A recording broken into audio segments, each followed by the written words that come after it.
अंतरी येथे उपकारासाठी आले घरजा वैकुंठी लटिके वचन नाही देही उदासीन येथे उपकारासाठी आले घरजा वैकुंठी मधुरावाणी होठी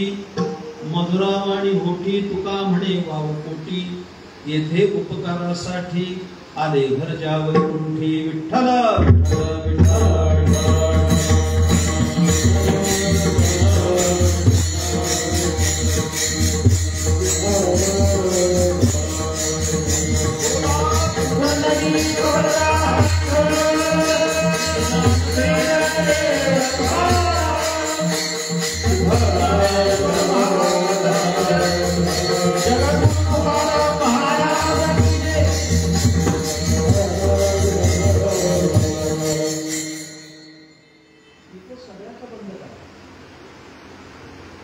एवढेच लोकांना ऐकू गेलं पाहिजे. धन्य ते संसारी दयावंत जे अंतरी येथे उपकारासाठी आले घरजा वैकुंठी. वारकरी संप्रदायाचे थोर संत जगद्गुरु तुकाराम महाराज यांची ही अभंग रचना आहे. आजचं आपलं कीर्तन हे नैमित्तिक कीर्तन आहे आणि त्याचं निमित्त आपण सर्वांना माहित आहे. सातारा जिल्ह्यातील आणि जावली तालुक्यातील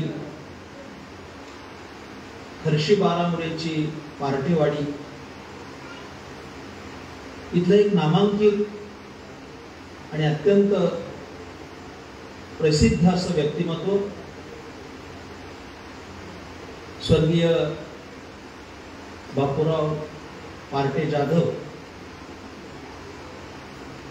ज्यांना संपूर्ण समाजामध्ये अत्यंत आदरानं आप्पा या संबोधनानं संबोधलं जात होतं. अशा तीर्थ स्वरूप आप्पांची आज पहिली पुण्यतिथी आहे.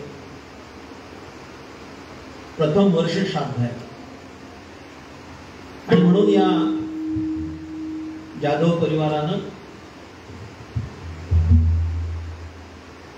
या प्रसंगी काही संत वाङ्मयाचं चिंतन घडावं म्हणून या कीर्तनाचं प्रयोजन केलंय. त्यांचे चिरंजीव एक प्रथितयश असे उद्योजक माननीय हनुमंतराव दादा आणि दिलीप शेठ आणि आप्पांच्या कन्या, त्याचबरोबर आप्पांचे पुतणे माननीय भानुदास शेठ जाधव, अभयलक्ष्मी पतसंस्थेचे संस्थापक अध्यक्ष, यांच्यासह साताऱ्यातील जाधव परिवाराच्या संबंधाने उपस्थित असणारे सर्व मान्यवर, त्यामध्ये सर्वश्री वारकरी संप्रदाय महामंडळाचे सन्माननीय जिल्हाध्यक्ष माननीय बबनरावजी साप्ते, माझे निकटवर्ती असणारे श्रीपती आबा माने, माझे कनिष्ठ बंधू मदनराव कदम आणि ही जी मुलं उभी राहिली आहेत भजनाकरता, गुरुकुलचे विद्यार्थी आहेत सगळे, त्यांचे गुरु जे असणारे रवींद्र महाराज आणि त्यांचे गुरु असणारे प्रवीण महाराज. क्या बात आहे. म्हणजे विद्यार्थ्यांसकट आजी गुरु पण उपस्थित आहे आणि पणजे गुरु पण.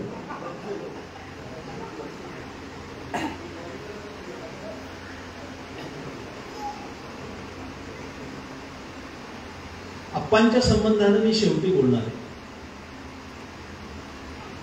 आजचं माझं कीर्तन हे दोन विभागामध्ये, अनेक कीर्तनकार, प्रवचनकार, अगदी नुकतंच वारकरी संप्रदायात कुमंत असणारं प्रवीण महाराजांचं गुरुकुलचं लाडकं व्यक्तिमत्व असेल, प्रवीण महाराजांचे चिरंजीव ज्ञानराज आणि या गुरुकुलचे पण नवीन विद्यार्थी, अनेक कीर्तनकार प्रवचनकार उपस्थित आहेत. त्यांच्या अनुषंगाने 2 विभागात मी विचार करणार आहे माझ्या प्राप्त वेळेमध्ये.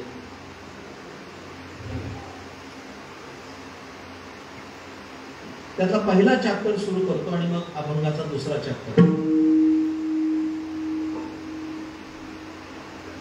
एक प्रश्न असा येऊ शकतो की चांद्रयान 3 जर यशस्वी झाले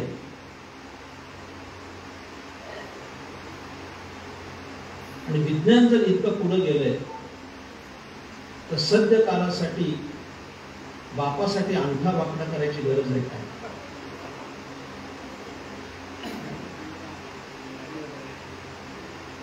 असा नवीन विचारसरणीतून विचार पुढे येऊ शकतो. जर श्राद्ध व्यवस्था कशासाठी, जर आम्ही खगोलामध्ये एवढी मोठी क्रांती केली आहे, तिथे बसलेले थोडे लोक आहेत पण प्रतिक्रियश आहेत, विचार करू शकतात. चांद्रयान 3 हा जगातला यशस्वी प्रयोग भारतीय शास्त्रज्ञांनी करून दाखवला की नासात सुद्धा भारताकडे लक्ष वेधावं एवढी सम्यक क्रांती केली. मग एवढे आम्ही जर पुढे गेले असू तर माणसाने चंद्रावर पाय ठेवलाय तर चतुर्थीला चंद्र बघायचा का नाही हा प्रश्न आहे. तो उगवल्याशिवाय जेवायचं नाही ही कल्पना घोळसट असू शकते.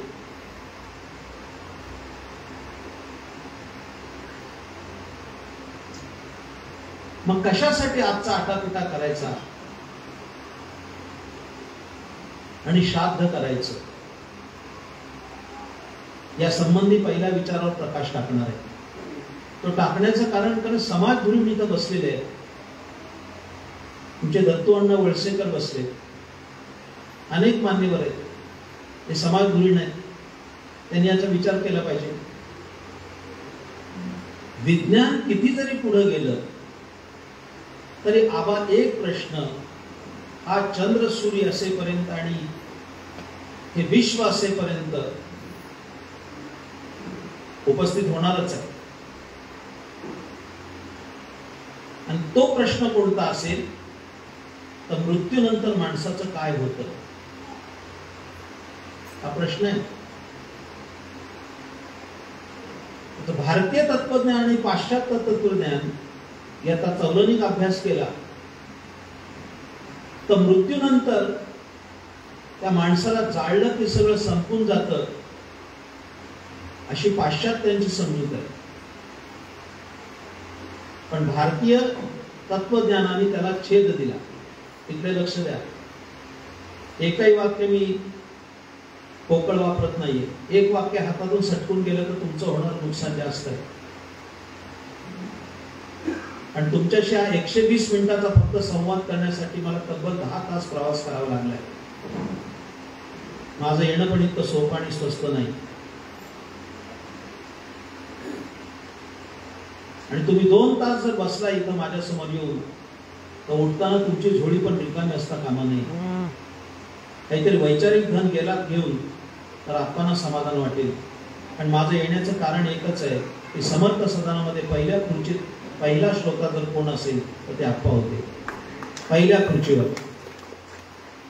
आणि तब्बल 30 वर्ष त्यांनी माझी प्रवचन ऐकली. त्या 30 वर्षाच्या त्यांच्या अनुबंधातून आज मी इथे उपस्थित आहे.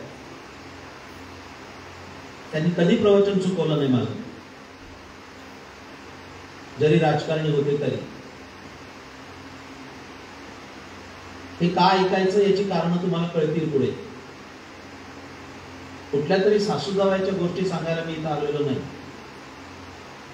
अत्यंत तत्वज्ञान प्रचूर आणि अत्यंत सम्यक असा विचार मांडायचा मानस आहे. भारतीय संस्कृतीनं एखादी व्यक्ती मृत झाली की त्यानंतरची श्राद्ध व्यवस्था अत्यंत संपन्न आणि प्रगल्भ सांगितली. कशा करता करायचं गमरे विज्ञाननिष्ठ व्यासपीठावर हे मी तुम्हाला सिद्ध करून दाखवू शकतो. काय तर भाताचे पिंड करायचे, त्याला पाणी द्यायचं आणि पितरांच्या मोक्षाचा विचार करायचा, इतकी सामान्य प्रक्रिया ती नाही.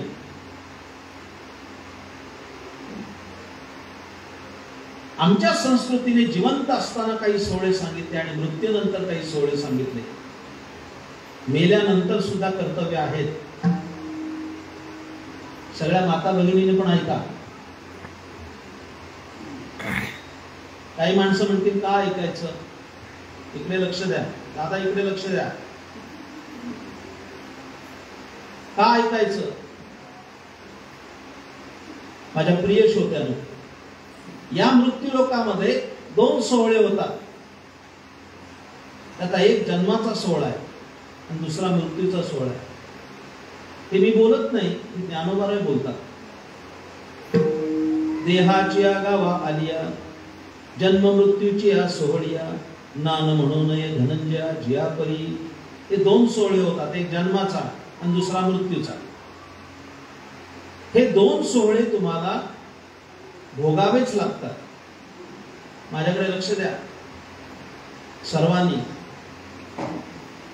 हे 2 सोहळे भोगावे लागतात. त्यातला इथे बसलेल्या सगळ्यांचा एक सोहळा झालाय जन्माचा, आणि दुसरा होणार आहे. पेक्षा पहिला झालाय म्हणून दुसरा होणारच आहे. एखाद्याने हात वर करून दाखवा बसलेल्या बंधू भगिनींनी की माझा दुसरा सोहळा होणारच नाही. असं कोण असेल तर हात वर करा. पहिला झालाय, दुसरा होणार नाही. त्याच्यापेक्षा पुढचं सांगतो, माझा दुसरा सोहळा होणार नाही हे सांगण्यासाठी हात वर करेपर्यंत दुसरा सोहळा झालेला असेल, होऊ शकतं. कारण त्याचं परिमाण ज्ञानेश्वर महाराजांनी दिलंय. हे काळा नळाचे तोंडी घातली लोणियाची उंडी, माशी पाक पाखडी कव हे सरे. थोडं भान देऊन ऐका. माशीला पंख हलवायला जास्त वेळ लागतो, त्याच्या अगोदर माणसाचं प्राणोत्क्रमण झालेलं असतं, वेळ लागत नाही. मग पहिला सोहळा झाला आणि दुसरा होणार आहे. कानाचे रंध्र उघडे ठेवून ऐका. दुसरा होणार आहे म्हणूनच हे ऐकलं पाहिजे. नंतर पश्चाताप नको म्हणून. नाही तर काय, कुत्री मात्र मरतातच की, त्यांना मरण नाही का? पण माणसामध्ये आणि पशुमध्ये काही फरक आहे का नाही? इकडे लक्ष द्या. श्राद्ध व्यवस्था इतकी संपन्न आहे, त्याच्या संबंधी पहिला चॅप्टर बोलतोय. एखादी व्यक्ती मृत झाल्यानंतर आमच्या सनातन वैदिक पद्धतीनं त्या व्यक्तीची वर्षामध्ये 16 श्राद्ध व्हावी असा निर्णय केलेला आहे. आणि त्याच्यातलं हे शेवटचं श्राद्ध आज, त्याला संवत्सरिक श्राद्ध म्हणतात, जे सकाळी आपांचं झालं. त्यांनी काय होतं तिकडे लक्ष द्या माझ्या प्रिय श्रोत्यांनो. घरामध्ये दुःख येते, त्याला काय कारण असेल? कुणाला दुःखाची अपेक्षा आहे? प्रत्येकाला सुखाची अपेक्षा आहे, पण दुःख आल्याशिवाय राहत नाही. त्या दुःखाची निर्मिती का होते या संबंधी चिंतन असं आहे. घरामध्ये दुःख प्रवेश करण्यासाठी 2च वाटा आहेत, 2च दरवाजे आहेत. त्या 2 दरवाजातून दुःख प्रवेश करतं. त्यातला पहिला दरवाजा आहे त्या घरात निर्माण झालेले पितृदोष, आणि दुसरा दरवाजा आहे त्या घरामध्ये झालेला कुलधर्माचा लोप. या 2 गोष्टीतून त्या घरामध्ये दुःख प्रवेश करतं. मग दुःख नको असेल या 2 दुःखांचा विचार केला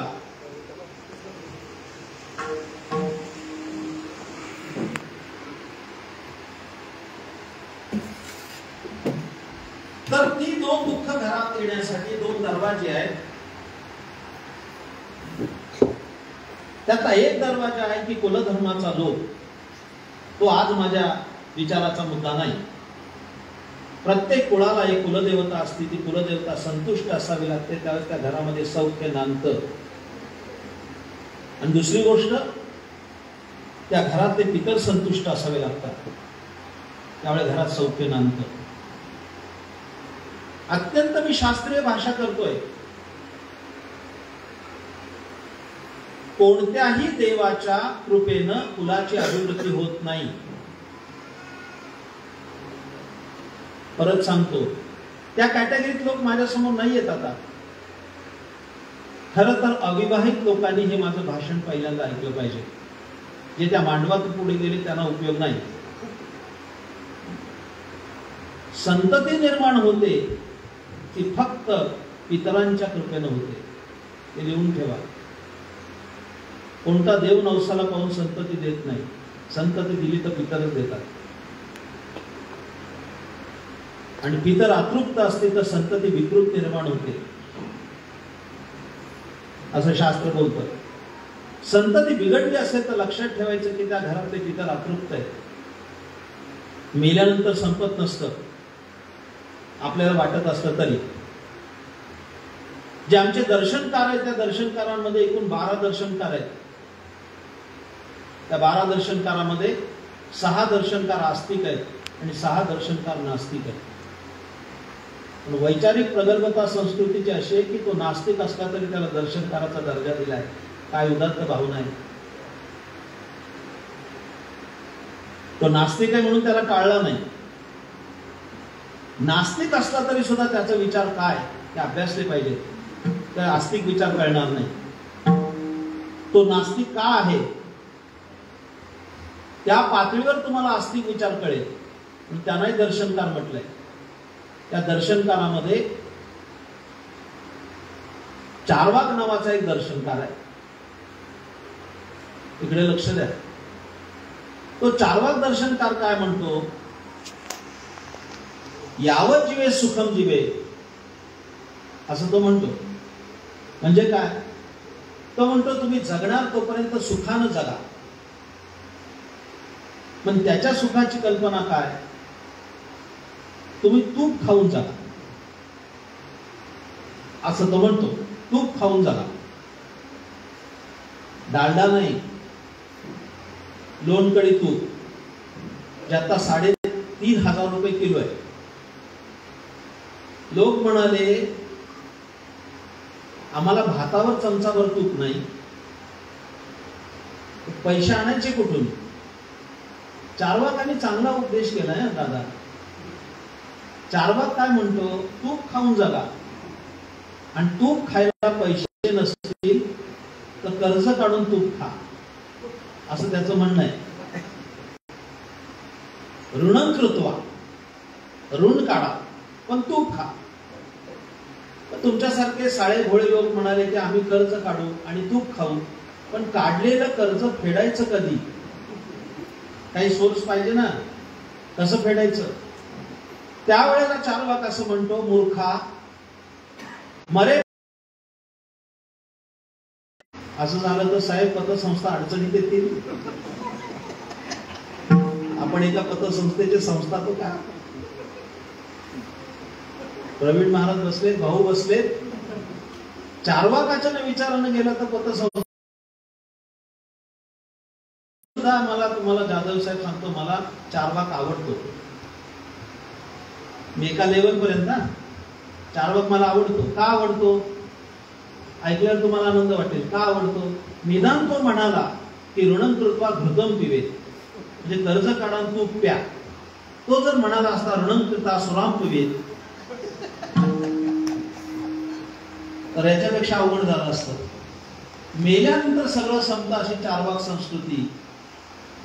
भारतीय तत्वज्ञानाने असं सांगितलं, आपली आई गेली, आपले वडील गेले की आपण माणूस आहोत, आपल्याला त्यांच्याविषयी कृतज्ञता आहे.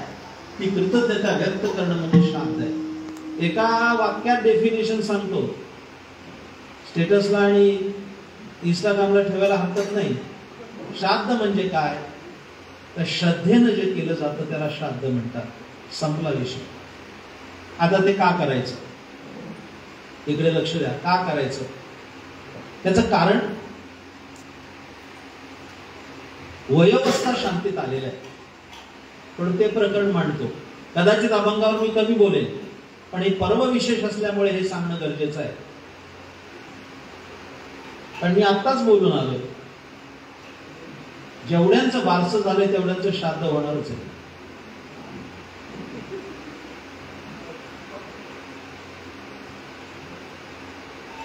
वयोवस्था शांती नावाचं प्रकरण आहे. 50 वर्षानंतर शांती कर्म आहे. इकडे लक्ष द्या. म्हणजे 50व्या वर्षी शांती, 55ला 60 शांती, मग अमृत महोत्सवाला ऐंद्र शांती, सहस्त्र चंद्र दर्शन, 100 अमृत महोत्सव म्हणजे त्यांची 75 वर्ष झाली, त्यांचा सत्कार करा. ऐंद्र शांती सांगितली. त्याचं कारण 50 नंतर आपली गात्र शिथिल होत जातात. खरं तर 40 पासूनच, म्हणून तर 40शी म्हटली ना. ढापण डोळ्यावर लावतोय ते, त्याला 40शी म्हटलंय. 40 वर्षाचा झाला की चष्मा डोळ्यावर लागतो. म्हणजे डोळ्याची कार्यक्षमता कमी झाली. मग कानाची होते, हाताची होते, पायाची होते.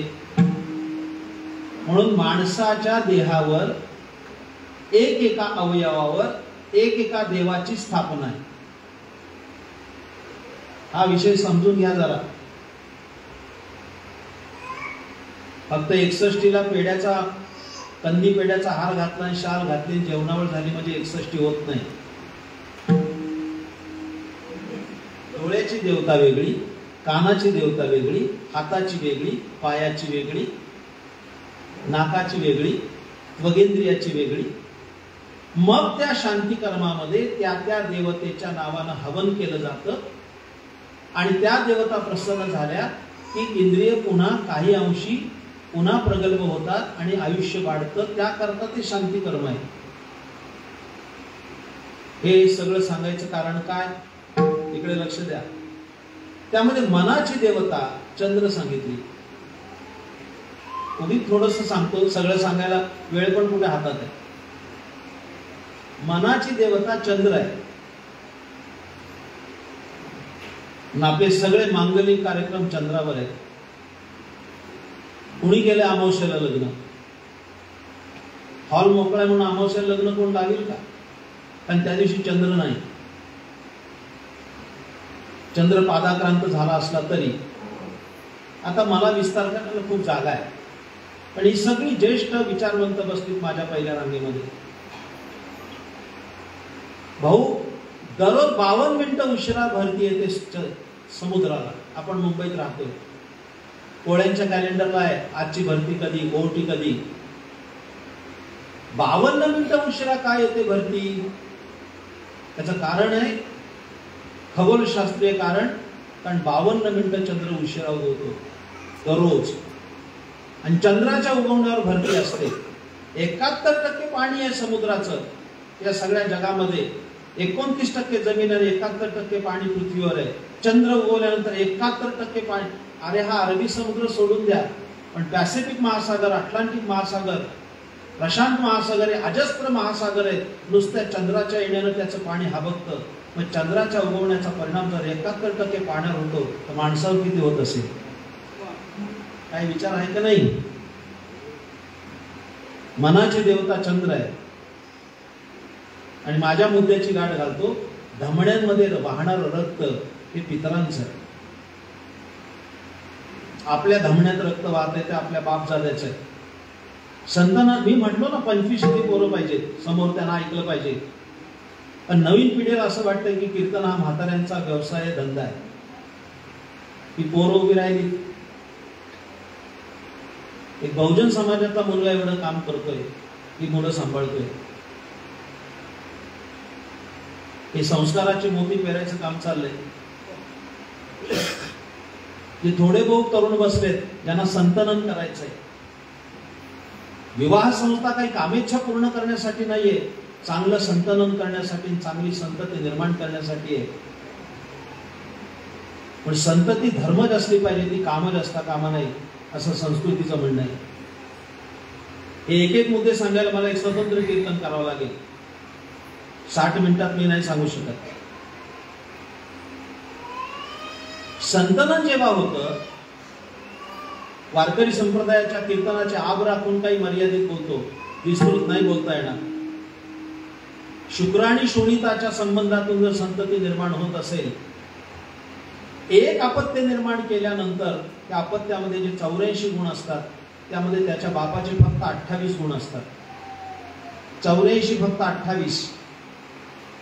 त्याच्या वडिलांचे 6 गुण, त्याच्या आजोबाचे 6 गुण, त्याच्या पणजोबाचे 3 गुण, त्याच्या खापर पणजोबाचे 3 गुण, त्याच्या पलीकडच्या पिढीचे 3 गुण, आणि 7वा जो पूर्वज आहे, त्या 7व्या पूर्वजाचा 1 अंश त्याच्यात असतो त्या संततीमध्ये. अशा वीर्य संक्रमणानं संतती निर्माण होते. काय कारण आहे सांगायचं? मग एखादा माणूस आजारी पडला आणि तो डॉक्टरकडे गेला आणि त्याने प्रिस्क्रिप्शन लिहून दिल्यानंतर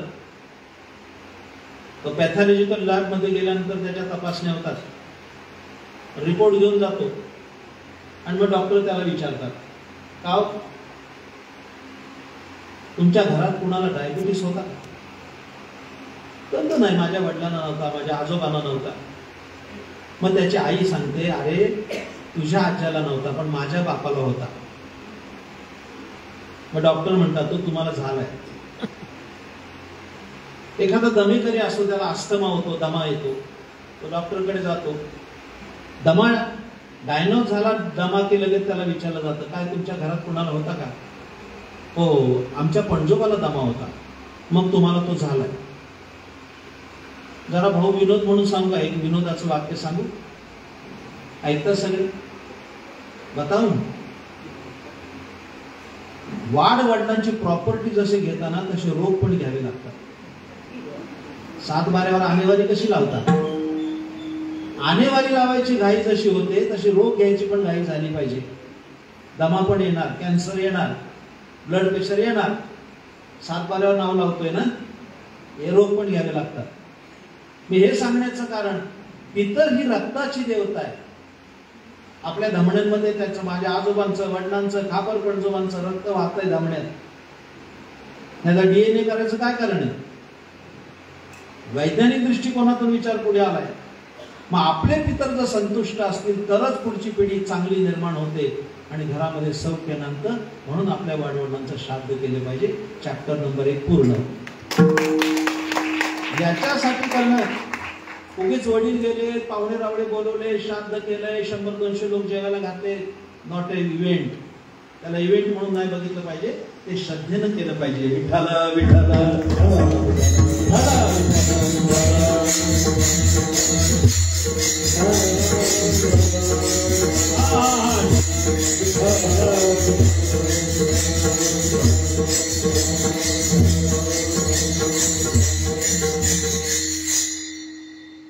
आता दुसऱ्या प्रकरणाकडे वळतो. एक चॅप्टर श्राद्धाचा संपलाय, म्हणून इथे बसलेले सगळे त्यांना माझी विनंती आहे, आपल्या आई वडिलांचं श्राद्ध करत चला. गमरे हे सांगायला लागलं ना, कीर्तन याच्यातच संपून जाईल.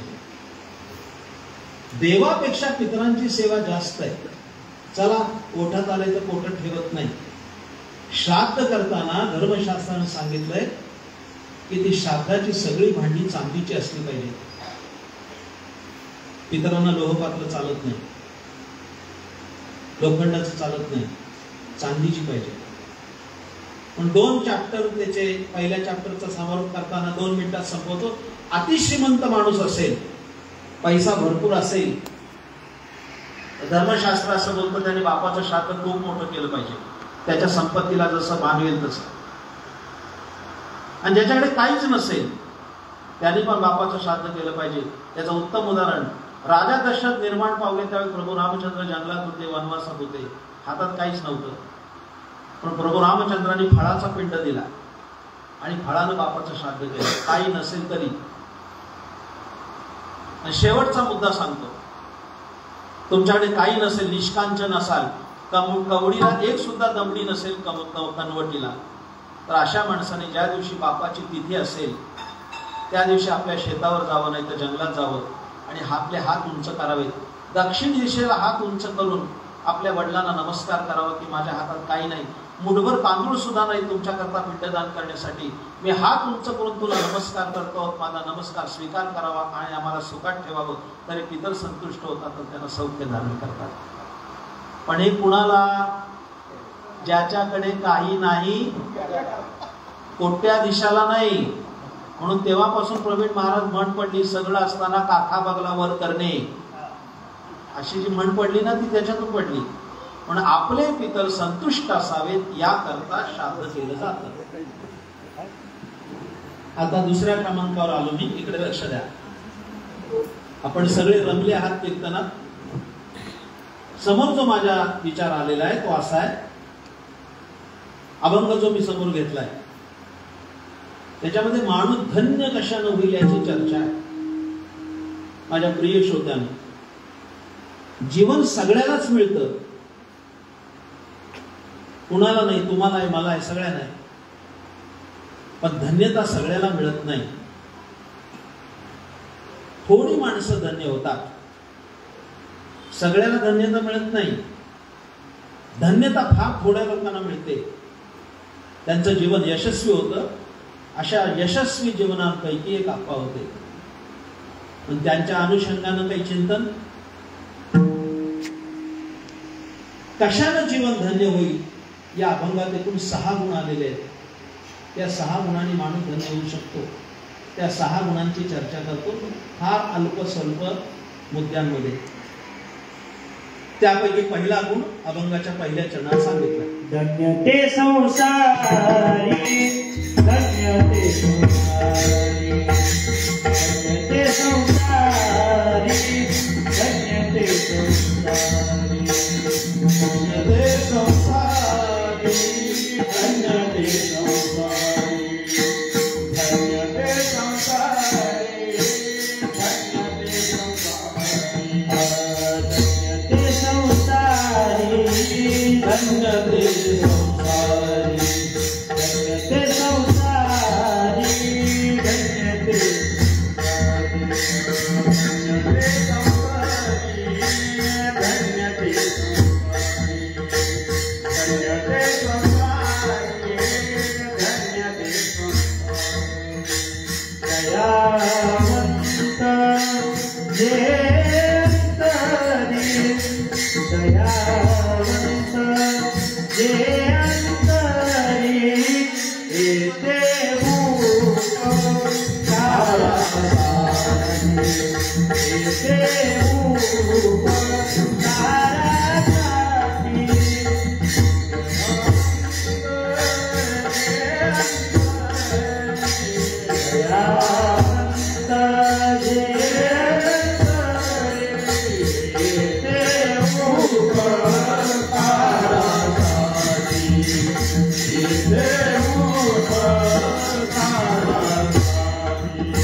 त्या 6 गुणांची मी चर्चा करणार आहे. माझ्याकडे लक्ष द्या. हे गुण घेऊन जायचे तुम्ही जाताना. त्याचा पहिला जो गुण आहे तो दया आहे.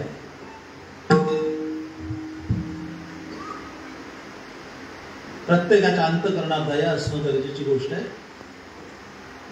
मला आता प्रमाण म्हणायला पण तितका वेळ हातात राहिला नाही. साधू संत माय बाप जे का दयेचे सागर. फक्त मी गणित सांगतोय, साधू संत जर दयेचा समुद्र असेल, त्या साधू संतांची दया तर समुद्र एवढी असेल तर आपली ओढ्या एवढी तर पाहिजे का नको? का दुष्काळच? जरा शांत बसा. कोणी इकडे तिकडे करू नका. माझ्या विचाराची शृंखला तुटते. जय विठ्ठल होईपर्यंत कोणी हालू नका.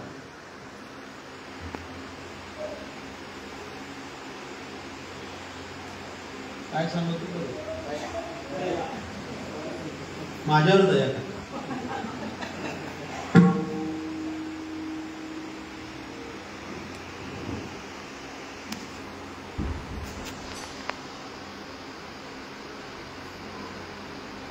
खूप मोठा विचार आहे, असू देत आपण बरं का. त्याच्यापेक्षा ज्ञानदीप खूप मोठा चालला.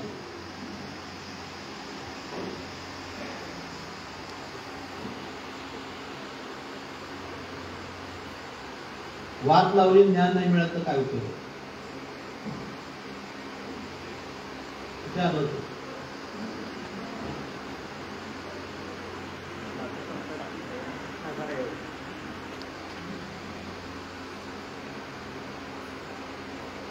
दया, दयावर विचार चालू होता.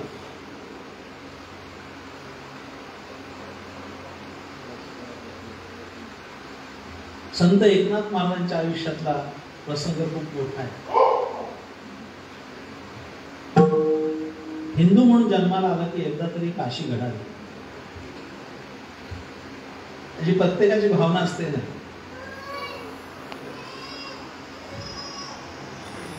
काशीस जावे नित्य वदावे, काशीला जावं असता.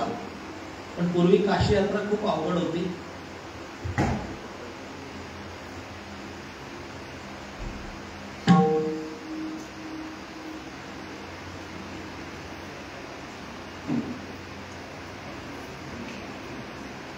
जाधव साहेब हे थांबलो पाहिजे.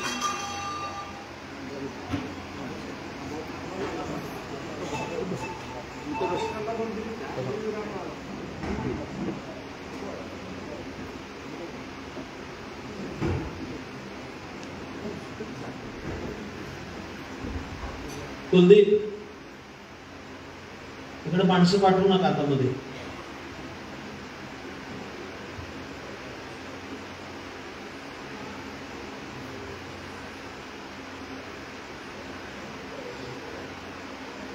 काशी यात्रा कशी करायची ते काय सचिन ट्रॅव्हल्स आणि केसरी ट्रॅव्हल्स सांगेल तसं नाही. काशी यात्रा कशी करायची ते तरी ऐकून ठेवा. मला वेळ नाहीये पण सांगतो. घरातून निघा, त्या काळात पायी होतं सगळं. घरातून निघायचं पायी आणि पहिल्यांदा रामेश्वरला जायचं दक्षिणेला. रामेश्वर दर्शन करून समुद्रात स्नान करायचं. तिथं 22 कुंड आहेत. त्या कुंडाचं स्नान करायचं आणि मग तिथली वाळू घ्यायची समुद्राची, ती मेणामध्ये शिजवायची. मेण म्हणजे मेणबत्तीचं नाही, कपाळाला लावायचं. पूर्वीच्या बायका लावत होत्या.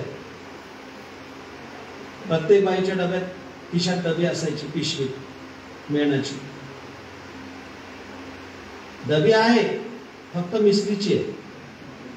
मेणाची डबी गेली, कपाळाला मेण लावायचं आणि त्याच्या कुंकू लावायचं. त्या मेण म्हणजे काय, मधमाशीच्या पोळ्यातला मध काढून राहिल्यानंतर शेष भाग राहतो, त्याच्यापासून मेण तयार करतात. कुंकू हलू नये म्हणून ते लावायचे.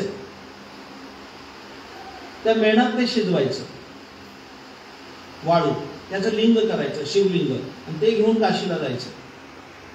गंगे स्नान करायचं शिवदर्शन झाल्यावर, आणि गंगेतच त्या लिंगाची पूजा करायची आणि ते तिथं विसर्जन करायचं. आणि जिथं विसर्जन करणार तिथलं पाणी घ्यायचं आणि ते पाणी घेऊन रामेश्वरला यायचं. रामेश्वरच्या शिवलिंगावर ते पाणी घालायचं, तेव्हा काशी यात्रा पूर्ण होते. हे विधान आहे काशीचं. नाथ महाराजांनी तशी काशी यात्रा केली. रामेश्वरला आले, रामेश्वरवरनं वाळू घेतली, लिंग केलं, काशीला गेले, काशीला लिंगार्चन केलं, परत पाणी घेऊन आले. रामेश्वर 2 कोस राहिला आणि भर उन्हामध्ये गाढव तडफडताना बघितलं. त्यांच्यावर काही यात्रेकरू होतेच ना, पण ते गाढव तडफडते म्हटल्यानंतर नाथ महाराज तिथे गेले आणि 2000 मैल चालत आणलेली गंगा त्यांनी गाढवाच्या तोंडात होती. सगळ्यांना इतिहास माहिती, त्याला दया म्हणतात. बरोबर आलेले यात्रेकरू म्हणले, काय वेडा माणूस आहे, वर्षभर चालतोय आपण, 1 वर्ष तर गेलंच असेल का नाही काशी यात्रेला. आता 2 कोस गेल्यानंतर शिवलिंगावर पाणी घातलं की काशी यात्रा पूर्ण होणार. आणि त्या गाढवाच्या तोंडात ते पाणी घातलं. गावातलं एक गाढव मेला असतं तर काय बिघडलं असतं. 4 पायाचंच बोलतोय मी. गावातलं एक गाढव मेला असतं तर काय तोटा झाला असता समाजाचा. एक गाढवाच्या घशात गंगा घातली असा विचार त्यांचे सहकारी करत होते. एवढ्यात ते गाढव अदृश्य झालं आणि साक्षात रामेश्वर प्रगटला गाढवाच्या रूपातला. सगळ्यांनी हात जोडले म्हणले, आपण गाढवाला गंगा पाजली नाही, हा आपलाच गाढवपणा झाला. हे उशिरा झालेलं तत्वज्ञान. ही दया अशा स्वरूपाची केली पाहिजे. पुराण सोडून द्या, तुम्ही करू शकत नाही. माझा संदर्भ सांगतो. आमच्या इथं सातारला आली का नाही माहिती नाही भाऊ, पण पुण्याला एक नवीन उपक्रम आहे, माणुसकीची भिंत. पुणेकर सगळ्यात पुढेच असतात नेहमी, विद्येचं माहेरघर असल्यामुळे. माणुसकीची भिंत म्हणजे काय? आपण वापरलेले जुने कपडे तिथे नेऊन ठेवायचे आणि ज्याला गरज आहे त्या गरजवंतांनी न्यायची. तुम्ही रागवू नका माझ्यावर, पण बायका त्या सगळे जुने कपडे घेतात आणि एखादं टोप नाही तर कढई घेतात. ती बाई येते का तुमच्याकडे? बोहारी एवढं ढीगभर कपडे द्यायचे, ते एवढंसं भोगलं देते. तेव्हा ही बाई म्हणते, तो मोठा थाळा दे की, एवढूसा टोप देते. किती कपडे दिले मी? ती बाई म्हणते एखादी पॅन्ट दे की, आणि ही बाई नवऱ्याची चांगली पॅन्ट देते त्या थाळ्यासाठी. देऊ नका. काय घरात संसार कमी पडलाय? मी काय सांगतो ऐका. एके दिवशी त्या माणुसकीच्या भिंतीजवळ उभा होतो. मला जायचं होतं कीर्तनाला. गाडीत बसलो होतो आणि एक घटना घडली. आबा, फार चांगली घटना. दिवाळी तोंडावर होती आणि एक भिकारीण तिथं आली, 30-35 वर्षाची. 7-8 वर्षाचं तिचं मूल होतं. ती कपड्यात शोधत होतं काय काय, आणि एक पोलकं त्याला सापडलं. नवं कोरं होतं, कुणीतरी टाकून दिलं होतं. ते उचललं आणि आपल्या आईच्या अंगाला लावलं. ते मापत बसत होते. पोलकं हसलं, त्याला आनंद झाला. ते उड्या मारायला लागलं. त्या आईने त्याला घेतलं. माझ्या बाळानं ते पोलकं आणलं म्हणून त्याचा मुका घेतला आणि त्या माझ्या डोळ्यातून पाणी गळत होतं. आपल्या जुन्या कपड्यावर एखाद्याची दिवाळी जर होत असेल तर तेवढी दया आपण केलीच पाहिजे. हे आम्ही करू शकतो. हे कधीतरी आम्ही केलं पाहिजे. ही धन्यतेला पोहोचणारी गुण आहेत, लक्षात ठेवा. धन्यते संसारी दयावंत जे अंतरी.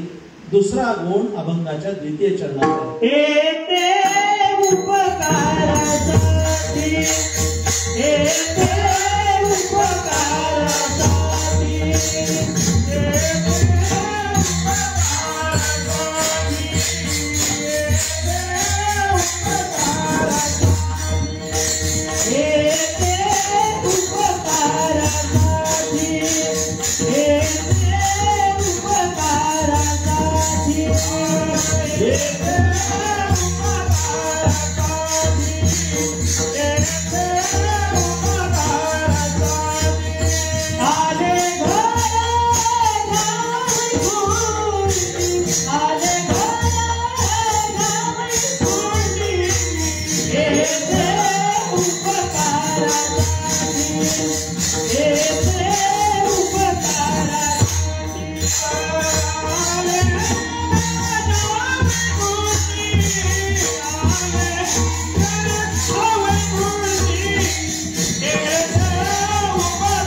माझे मित्र आणि बंधू मदनरावला देवाने वरदान दिले की थाप टाकली की नाद ब्रह्म डोलायला लागतो. क्या बात. हे जिल्ह्यातलं खूप मोठं एक व्यक्तिमत्व आहे. पहिल्यांदा पकवाजाला प्रॅक्टिस करून वाजवावा लागतो. नंतर एक काळ असा असतो तो वाजवेल ते बोल होतो. अशा स्टेजला त्यांचं जीवन आज आहे. उपकार हा दुसरा गुण आहे. परोपकार केला राहते. माझ्या सगळ्या माता भगिनी बसल्या, त्यांना मी विनंती करणार आहे, दारात आलेला अतिथ अभ्यागत रिकामा जाता कामा नाही. आमचा मानव धर्म आहे. थोडं ऐका तुम्ही. दारात कुणी मागायला आला त्याला रिकामं पाठवू नका. काहीतरी दिलं पाहिजे. त्याचं रहस्य ऐकायचंय. सांगू म्हणता. कुणी हौसेनं आपल्या दारात मागायला येत नाही. त्याची परिस्थिती आहे. म्हणून तो दारात आलाय. दिलं पाहिजे. नसेल आपल्याकडे तर नमस्कार करून सांगितलं पाहिजे, पुढच्या दारी या, उद्या देतो. समजा नसेल भाकरी टोपल्यात, उद्या या, त्याचा अपमान करू नका. आणि त्यांनी परिस्थितीने तो गांजलाय. ज्ञानेश्वर महाराजांनी असं लिहिलंय का अपमानीला अतिथीने सुकृताची संपत्ती, जाताना तो रिकामा जात नाही, तुम्ही केलेल्या सगळ्या पुण्याचा वाटा घेऊन जातो. मार्गशीर्षातले गुरुवार केले असतील ते घेऊन जाणार तो. सूर्यनारायणाचे उपवास केले असतील घेऊन जाणार तो. त्याच्यापेक्षा त्याचा महत्वपूर्ण विचार सांगू तुम्हाला पण आणि यांना पण. तो दारात मागायला आलाय, आपण दिलं पाहिजे. दादा कशासाठी दिलं पाहिजे ऐकायचंय. देवाचे अनंत उपकार माना, अनंत नाही अगणित उपकार माना. आणि त्यांनी तुमचं नाव देणाऱ्याच्या यादीत ठेवलंय, घेणाऱ्याच्या ठेवलं नाही. आणि त्याचा खूप मोठा आमच्यावर उपकार आहे. आमचं या नादी देणाऱ्याच्या आहे, घेणाऱ्याच्या नाही. आणि त्याच्या मनात आलं घेणाऱ्याच्या यादीत टाकायचं तर काय होईल, एक महिना पण नाही लागणार. परोपकार केलाच पाहिजे. परोपकाराचं फलित अत्यंत चांगलं आहे. शिष्ट तत्वज्ञान सांगितलं तर सकाळी 11:30 पण समाधी लागेल. गोष्ट सांगतो जरा, माझ्या आवडीची गोष्ट आहे, या मुलांसाठी सांगतो. ही छोटी छोटी मुलं आहे. गोष्ट सांगतो, इकडे लक्ष द्या. माझे आमचे गुरुजी सांगायची गोष्ट. एक शेतकरी होता. तर असं सर इकडं सर जरा ते उगीच घाबरले. आमचीच पोरं आहेत ती. एक शेतकरी होता, राजू शेठ. एक शेतकरी होता. असा मृगाचा पाऊस पडला आणि तो शेतकरी, आपण सगळे कृषकच आहोत, बसलेले शेतकरीच आहोत ना. जरी आता आम्ही महाराज झालो असो, कोणी व्यापारी असेल, कोणी राजकारणात असेल, असू दे असू दे, बसा. उशिरा आल्यावर दर्शनाचा प्रयोग करायचा नाही. चालू कीर्तनात विक्षेप आणायचा नाही. जरा प्रवीण महाराज सांगू का, आता हे शिकवायच्या वयाचा झालोय मी. आता कुणाला राग येऊ देत लोक घेऊ. ते असं होतंय, म्हणजे माझा मुद्दा निघून जातोय. तर तो शेतकरी बसला होता, गबरे शेतकरी बसला होता शेताच्या बांधावर आणि एक झाड लावत होता. आपल्याकडे बिरड वापेला झाडं लावली की येतात, पण तो झाड लावत होता. तर त्या देशाचा राजा आला. राजा आल्यानंतर त्याने विचारलं, हा काहीतरी शेतकरी लावतोय झाड. तिथं गेला म्हणलं, काय बाबा काय करताय? मला झाड लावतोय. म्हणजे कशाचं? तर म्हणलं अक्रोडाचं. अक्रोड बघितलं का तुम्ही? एवढा असतो, फोडला की त्यातला गर निघतो आणि ड्रायफ्रूट म्हणून खातात. मला काही लगेच द्यायचं नाही तुम्हाला. पण अशी आख्या आहे की ते झाड लावल्यापासून 50 वर्षांनी फळ येतं. मी काय बघायला गेलो नाही. 50 वर्षांनी. त्या म्हाताऱ्याचं वय 80. तर राजा म्हणला, कशाला हे झाड लावतो? आता याला 50 वर्षांनी कधी फळ येणार आणि तू कधी खाणार? ते उपटून टाक. तुला नवीन झाड देतो, कलमी आंब्याचं, देवगड हापूस. लावल्यापासून 3ऱ्या वर्षी फळ. निदान वयाचा विचार करता आमरस खाऊन तरी जाशील. त्या दादा त्याचे केस काही उन्हाने काळे झाले नव्हते, अनुभवी होता. त्याने राजाला म्हटला, सरकार हे झाड मी माझ्यासाठी लावत नाही, कारण मी आता अक्रोड खातोय, पण ती झाडं माझ्या आजोबांनी लावली, त्याची फळं मी खातोय. आणि आता हे जे झाड लावतोय हे माझ्या नातवंडासाठी लावतोय, पुढच्या पिढीवर उपकार चाललाय. एवढा राजाला आनंद झाला, त्याने खिशात हात घातला त्याला बक्षीस देण्यासाठी. आता तो राजाचा खिस्सा होता, तो काही वारकऱ्याचा खिस्सा आहे? वारकऱ्याच्या खिशात हात घातला तर एक तर आरपार तरी जाईल, नाही तर सापडला तर ज्ञानेश्वर महाराजांचा हरिपाठ. अर्थात गमरे हे मी जुन्या वारकऱ्याविषयी सांगतोय, नवीन वारकरी तसा नाही. आयफोन पण निघेल, इकडे दाखवला प्रवीण महाराजांनी आयफोन 15 वारकरी एवढा. आणि आमचं मत भाऊ आहे, वारकरी असा गरीब दिसता कामा नाही. आणि वारकऱ्यांनी पण डोक्यात ठेवलं पाहिजे की आपल्या बापाच्या दारात जर सोन्याचा पिंपळ आहे तर आपण कसं राहिलं पाहिजे. हा नवीन विचार सगळ्या वारकऱ्यांनी केला पाहिजे. अशा मागच्या भोवळ विचारात नाही अडकलं पाहिजे. जयाचे द्वारी सोन्याचा पिंपळ, अंगी ऐसे बळ रेडा बोले. त्या राजाने खिशात हात घातला, 100 सोन्याची नाणी काढली आणि त्या शेतकऱ्याच्या हातात दिली आणि घोड्याला टाच मारली. राजाने गाला.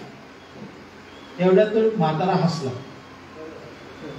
हसल्यानंतर राजाने लगाम खेचला आणि विचारलं, का हसला?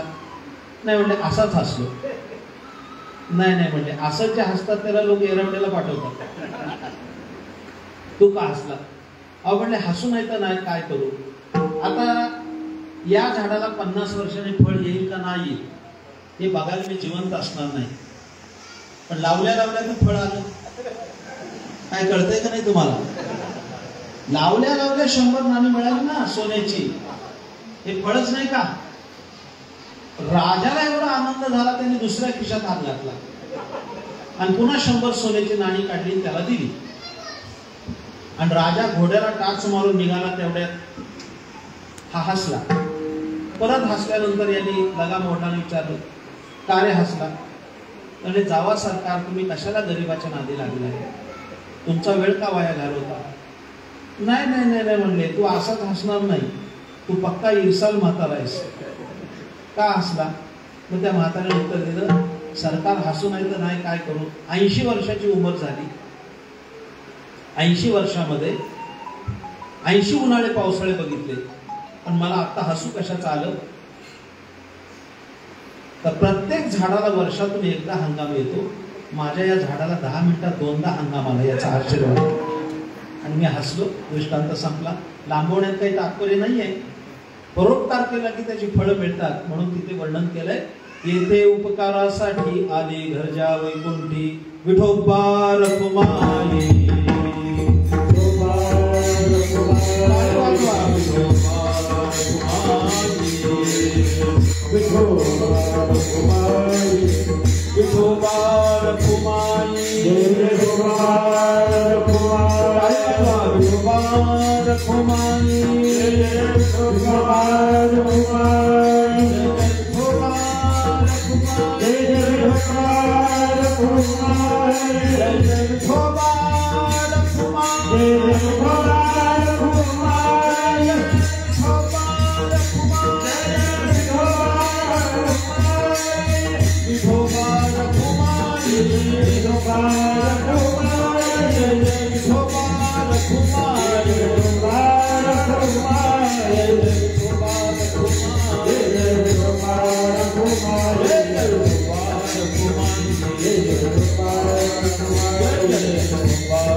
चर्चा केली ती अशी,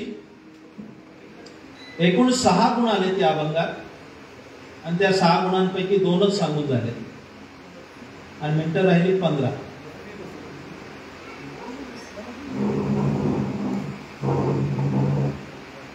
मी सरळ सांगतो आणि शेवट करतो. इकडे लक्ष द्या.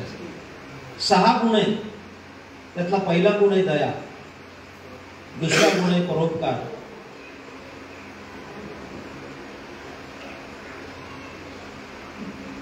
तिसरा गुण आहे सत्य भाषण, लटिके वचन, नाही देही उदासीन. माणसाने खरं बोललं पाहिजे.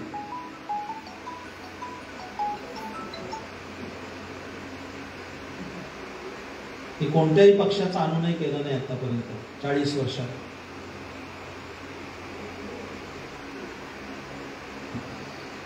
या कृपया विधानाचे अर्थ लावू नयेत.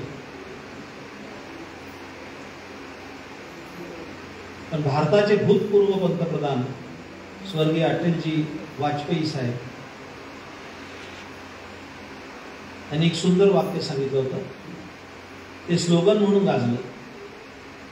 सत्य परेशान हो सकता है लेकिन पराभूत नहीं. खोटं बोललं नाही पाहिजे. बरं चला उलटा उपदेश करतो. आत्ता इथपासून तुम्ही सगळ्यांनी तयारी ठेवा खोटं बोलायची, खरं बोलायचंच नाही. जमतंय का बघा. आत्ताच प्रयोग करा ना. खोटच बोलायचं, खरं बोलायचं नाही. आणि आता कीर्तन संपल्यावर एखाद्याने तुम्हाला विचारलं काय घरी जाणार का, नाही नाही, मग काही मसनच चाललं. खरंच बोलावं लागेल ना, घरी जाणार आहे. त्याचं उत्तर एकच आहे, मनुष्य आयुष्यभर खरं बोलतो, फक्त जिथं स्वार्थ येतो तिथं खोटं बोलतो. तिथं खोटं बोलायचं काही कारण नाही. सत्य बोले मुखे दुखवे आणि कांच्या दुःखे, हेच विष्णूची महापूजा. आणखीन एक, आता मला वेळ नाहीये आणि भुकेच्या पोटी जास्त तत्वज्ञान सांगू नये. सगळ्यांना 12 नंतर कामधाम आहे. सत्य बोलण्याचा फायदा सांगतो. विचार करा खूप उंचीनं. वारकरी कीर्तनही खूप अभ्यासपूर्ण ऐकावी लागतात. दुर्दैवाने काही विनोदी कीर्तनकारांनी लोकांचे कान खराब केले. गाणी म्हणून आणि सासू जावयाच्या गोष्टी सांगून. वारकरी कीर्तन कधीही विनोदासाठी नव्हती, होती ती विचारासाठी होती आणि विचारासाठीच राहतील. केवढी मोठी दिव्य परंपरा आहे. परमश्रद्धेय वैकुंठवासी दत्तात्रय महाराज कर्वे, सातारा जिल्ह्यात एक खूप मोठं नाव, ज्याने राजकारणासह सहकारासह अध्यात्म कारण केलं. एवढं मोठं नाव आहे पारायणाचार्य गुरुवर्य पुंडलिक महाराज वेळुकर. आज महाराष्ट्रात प्रत्येक घरात ज्ञानेश्वरी आहे. याचं सगळं श्रेय पुंडलिक महाराजांना द्यावं लागेल. हे कायमस्वरूपी सांगितलं पाहिजे, लक्षात ठेवा. ठिकठिकाणी पारायण करून. जलमंदिराचं पारायण बघा केवढं मोठं झालं होतं त्या काळामध्ये. हजारो वाचक बसले होते जलमंदिराच्या पटांगणात.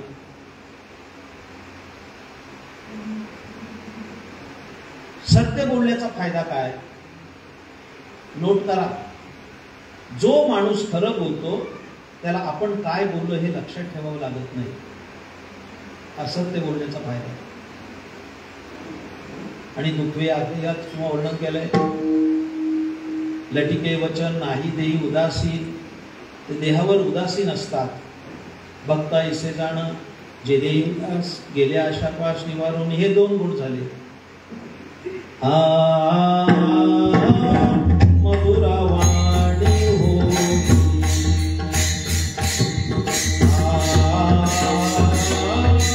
मधुरा वाणी हो,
तुका म्हणे वाव पोटी, तुका म्हणे वाव पोटी, तुका म्हणे वाव पोटी. हे आयते उपकार पाती, आयते उपकार पाती.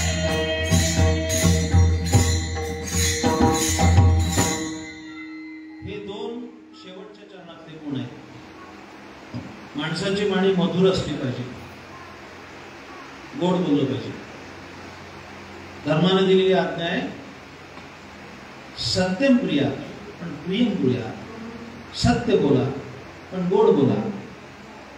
सत्य कटू असतं पण औषध जसं कॅप्सूल मध्ये देतात ते कडू लागत नाही. म्हणून ते सत्य असलं पाहिजे पण ते गोड असलं पाहिजे. माफ करा मला, सातारा जिल्ह्यात बोलतोय मी. कित्येक माणसं मी अशी बघितली बोलताना वाक्याचं क्रियापद म्हणजे शिवी आहे. काही कळतं का नाही? म्हणजे शिवी हेच क्रियापद.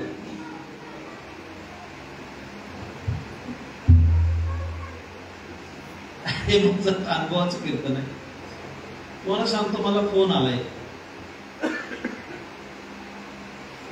थोडं असं सरक बाबा, मला तिकडे बघू दे. सरक असं. हा ठीक आहे.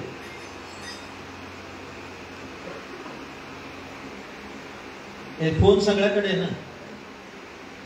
जाधव साहेब फोन एक आला तर आम्ही असं काय ठरवलंय, फोन आला की रामकृष्ण हरी म्हणायचं. जे हॅलो हाऊ आर यू असं न बोलता आपण भाऊ आमचं म्हणणं आहे निदान त्या समोरच्या माणसावर रामकृष्ण हरी मंत्र तर गेला, झालं तर त्याचं कल्याण. आस्तिक असो नाही तर नास्तिक असो. तर मला फोन आला. आता सवयीनुसार मी फोन उचलला आणि रामकृष्ण हरी म्हणालो. काही चुकलं का? समोरून फोनवरनं आवाज आला. त्याच्या आईला महाराजाला फोन लागला वाटतं. दिला ठेवून. माझा अनुभव. मला असं वाटतं आपण चुकीच्या लोकांना तर ज्ञानेश्वरी सांगत नाही ना. तरी मी काय म्हणतो दादा, शिवीला पण एक सभ्यता असते. म्हणजे आता मी साहित्याचा अभ्यासक आहे, तशा दृष्टीने शिवी पण साहित्यच आहे ना. त्याचा निर्माता कोण आहे त्याचा शोध नंतर घेऊ, पण शिवी साहित्यच आहे का नाही? हा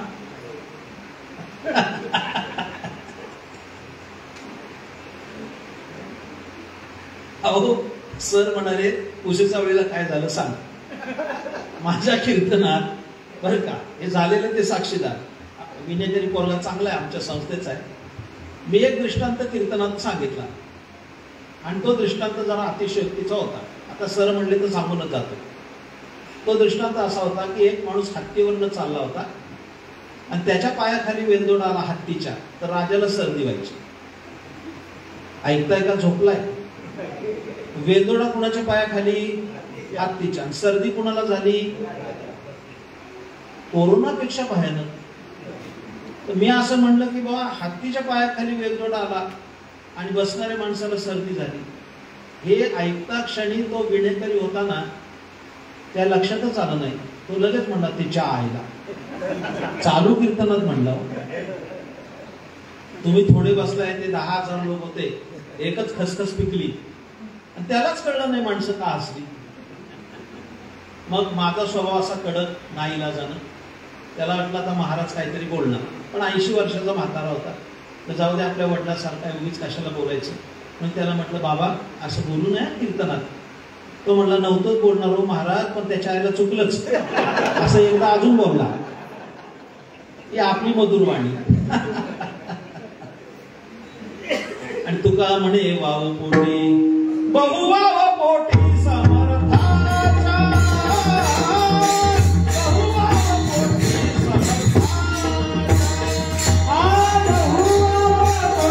समर्थाच्या, बहु वाव पोटी समर्थाच्या, बहु वाव पोटी समर्थाच्या.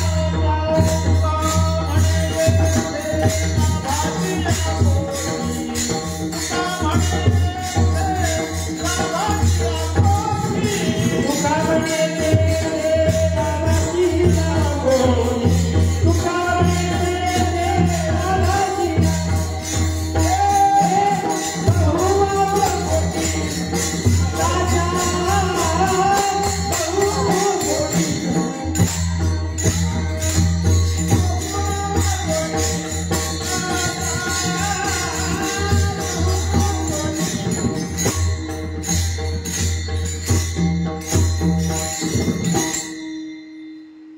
शेवटचा गुण आहे तो क्षमा.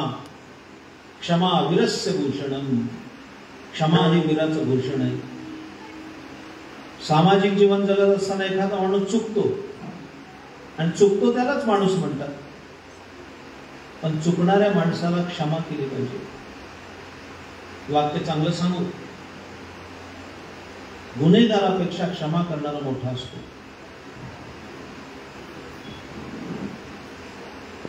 गुन्हेगार तर दोषीच आहे, पण त्याच्या गुन्ह्याचा आपल्या पोटात घालून त्याला क्षमा करणं, अशा माणसाला धन्य म्हणतात. वेळ संपलाय माझा. शेवटचा दृष्टांत सांगतो. शेवटचा, मला सुद्धा संध्याकाळी नाशिकला कीर्तन आहे, तिथून प्रवास करून. तिकडे लक्ष द्या. फक्त आप्पांचा एक अनुबंध या परिवारात. रात्री वसईला होतो मी. वसईचं कीर्तन करून सकाळी सातारला पोहोचलोय आणि नाशिकला जायचं, पण आप्पांकरता मी नाही म्हणू शकलो नाही. दादांचा फोन आल्यावर तात्काळ म्हणलं मी येतो आणि कीर्तन करतो. घेऊन जा दृष्टांत जाताना कीर्तनातून. महाभारतातली गोष्ट आहे. महाभारत ऐकलं पाहिजे. तर मी महाभारत सांगितलं की दादांना बरं वाटतं. गोष्ट सांगतो, इकडे लक्ष द्या. मोजक्या शब्दात सांगतो, तुम्ही सुद्धा सगळ्यांनी घेऊन जा. माता भगिनी, युद्ध संपत आलं. 18 दिवस युद्ध झाले. मला आता भाऊ विस्तार करायला जागा नाहीये, पण ऐकलं पाहिजे. असं महायुद्ध आयुष्यात होणार नाही कधीच. आणि सगळे समाज भुलणार. पुढच्या काळामध्ये सगळं युद्ध होईल, हे जैविक आणि विषाणू युद्ध होईल. शस्त्र चालवायची गरज नाही. त्याचा एक प्रयोग होऊन गेलाय आणि आणखी 2040 मध्ये होणार आहे. आजच नोंद करून ठेवा. आणखीन 16 वर्षांनी त्याची तयारी झाली आहे. गाफील राहू नका. आता येणारे हे सगळे विषाणू युद्ध होणार आहे. तलवार, बांब, गोळे, नानोबॉम्ब हे आउटडेटेड झाले. युद्ध झालं किती? 18 अवक्षयणी सैन्य संपलं. फक्त 8 लोक वाचले त्याच्यातले. आजही कुरुक्षेत्राची माती रक्तरंजित आहे. गेल्यानंतर बघा, 17व्या दिवशी दुर्योधनाने मांडी फुटली दुर्योधनाची. आता खूप सांगण्यासारखं आहे. सगळ्यांना माझं सांगणं आहे, एक वेळ देवाचा अपमान केला तरी चालेल, पण एखाद्या बाईचा अपमान केला, एखाद्या स्त्रीचा, कुलवान स्त्रीचा अपमान केला, संपूर्ण घराणं बर्बाद होतं. लक्षात ठेवा. आपली थोरली भाऊजाई सभेमध्ये आणून तिला नागवी केले, वस्त्रण केले, त्याचा भोग भोगावे लागले कौरवांना. दुर्योधनाने आपली धोतर वर केला, सांगितलं या मांडीवर बैस. आपल्या भाऊजाईला म्हणाला. तर भीमानं प्रतिज्ञा केली होती की या मांडीतलं रक्त काढीनं तुझ्या केसाला लावली, तेव्हा वेणी घातली पाहिजे. कोणत्या बाईने मुक्त केशी असू नये, केस मोकळे सोडू नये. 13 वर्ष तिने वेणी घातली नाही, केस मोकळे होते. आणि भीमाची प्रतिज्ञा पूर्ण झाली. त्यांनी दुर्योधनाची मांडी फोडली, त्याचं रक्त काढलं आणि द्रौपदीची वेणी घातली. केवढा मोठा नरसंहार, केवढा द्वेष आपल्याच माणसाचा आपल्याच माणसांशी. विकलांग झालेला दुर्योधन शिबिरामध्ये पडलेला, त्याच्या मित्राला बघवलं नाही. त्याचा मित्र असणारा अश्वत्थामा रात्री उठला, पांडवांच्या शिबिरात जाऊन त्याची पोर 5 वाटलं हे पांडवच आहेत. थाळ्यामध्ये ती मुंडकी घेऊन आला. दुर्योधना म्हणाला, पांडव संपले, विजयोत्सव साजरा करा, आनंद व्यक्त करा. दुर्योधन म्हणाला, मूर्ख आहेस, पांडव मरणार नाहीत, पण त्यांच्या मागे भगवान कृष्ण उभा आहे. हे त्याला माहित होतं. त्याने बाप दाखव नाही तर श्राद्ध घाल हे दाखवलं. ते मुंडकी बघितल्यानंतर दुर्योधनाने बारकाईनं सूक्ष्मतेनं अवलोकन केलं. तेव्हा त्याच्या लक्षात आलं की द्रौपदीची मुलं आहेत. आणि अश्वत्थामाला सांगितलं, मूर्खा, हे पांडव नाहीत, पांडवांची मुलं आहेत. एवढं निर्घृण कृत्य केलंस तर लाज वाटली नाही? जरा दया उत्पन्न झाली नाही. भानावर आलेला अश्वत्थामा ते मुंडके फेकून दिले आणि गंगेच्या तटाकावर गेला, स्नान केलं आणि सगळ्या अंगाला भस्म फासून बसला. सकाळ झाल्यानंतर आकांत झाला सगळ्या युद्धामध्ये. द्रौपदीच्या कानावर बातमी झाल्यानंतर तिने आक्रोश केला. ते महाभारताने सुंदर वर्णन केलंय. धिक गांडीव, धिक तोडी, धिक पार्थपै असं द्रौपदी म्हणते. धिक्कार असो गांडीव धनुष्याचा, जे भगवान शंकरांनी दिलं होतं अर्जुनाला. धिक्कार असो तुंडेरांचा आणि धिक्कार असो त्या पार्थाचा. भगवान कृष्ण आले. भगवान कृष्णाने आपल्या बहिणीची समजूत घातली. त्या द्रौपदीने त्याचाही धिक्कार केला. अरे लाज वाटली पाहिजे, तुझ्यासारखा जगन्नियता मामा असताना त्याची भाचरं कापली जातात, तुला जरा शरम आली नाही? धिक्कार असो तुझ्या सुदर्शन चक्राचा. लगेच रथ काढला, अर्जुनाला घेतलं. गंगेच्या काठी बसलेला अश्वत्थामा यांनी तुझी मुलं मारली. शरसंधान केलं हातामध्ये चाप पाणी घेऊन. तर भगवंताने त्याचं धनुष्य अडवलं, सांगितलं तुझा एकच मुलगा मेलाय, तू याला शासन करू शकत नाही, त्याच्या मुसक्या बांध, घेऊन चल. अश्वत्थामाच्या मुसक्या बांधल्या, त्याला फरफटत आणला. द्रौपदीच्या समोर उभा करणार. याने आपली मुलं मारली. ते कळता क्षणी भीमान आपली गदा घेतली त्याच्या डोक्यात घालणार. त्या देवाने त्याची गदा अडवली, सांगितलं याला तू मारू शकत नाही, कारण तुझा एकच मुलगा मेलाय. पण जी 5 मुलं मेली ती सांगेल. द्रौपदीचे डोळे सुजले होते, रडून रडून समोर उभा केला आणि द्रौपदीला सांगितलं भगवान कृष्णाने यांनी तुझी 5 मुलं मारली, सांग याला कसं मारायचं. नियमानुसार हा चिरंजीव आहे, सप्त चिरंजीवा त्याचं पहिलं नाव आहे, पण मी कायदाबंदीला मारून टाकेल, त्याला शिक्षा झाली पाहिजे. याला हलाल विष द्यायचं का सांग, याचा कडेलोट करायचा सांग, उकळत्या तेलात टाकायची सुद्धा माझी तयारी, फक्त सांग याला कसा मारायचा. आपात मस्तक निहाळत द्रौपदीने त्याच्याकडे बघितलं. सुजलेल्या डोळ्यातून अश्रुधारा थांबत नव्हत्या. कृष्णाकडे बघून ती म्हणाली, कृष्णा मी सांगेल ते करशील? करील. तोंडातून शब्द काढ, पाहिजे तसा मारील. आत्ता सुदर्शन चक्राने त्याचं डोकं उडवतो. द्रौपदीने एकच वाक्य सांगितलं, कृष्णा याला मी क्षमा केली आहे, याला सोडून दे. भगवान कृष्णाच्या अंगावर सुद्धा रोमांच आले. याला क्षमा? या नालायकाला काय म्हणून क्षमा केली? माझ्या सर्व प्रिय भगिनीने लक्षात ठेवलं पाहिजे. हे वाक्य द्रौपदीनं सोन्याच्या अक्षराने लिहून ठेवा आपल्या हृदयात. आयुष्यात धन्यता मिळवायची असेल तर. द्रौपदीचं वाक्य काय आहे? काय बोलते द्रौपदी? महाभारत का वाचायचं? हे पुराण आम्हाला नीतिमत्ता शिकवतात, संस्कार देतात आणि मानव्याची देणगी देतात. वाचलं पाहिजे, नाकलं पाहिजे. द्रौपदीचं वाक्य ऐका, याला क्षमा केली, सोडून दे. का क्षमा केली? कशा करता केली?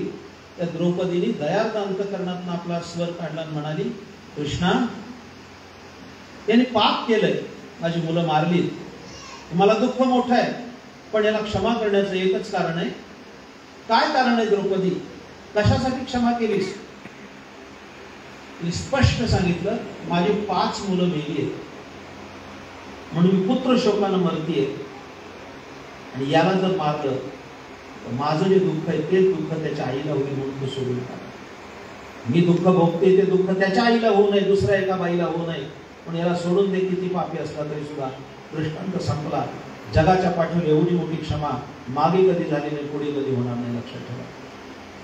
अशी क्षमा जे करतात ते जीवनामध्ये धन्य असतात. म्हणून धन्य ते संसार दयावंत जे अंतरी. ज्ञानेश्वर माऊली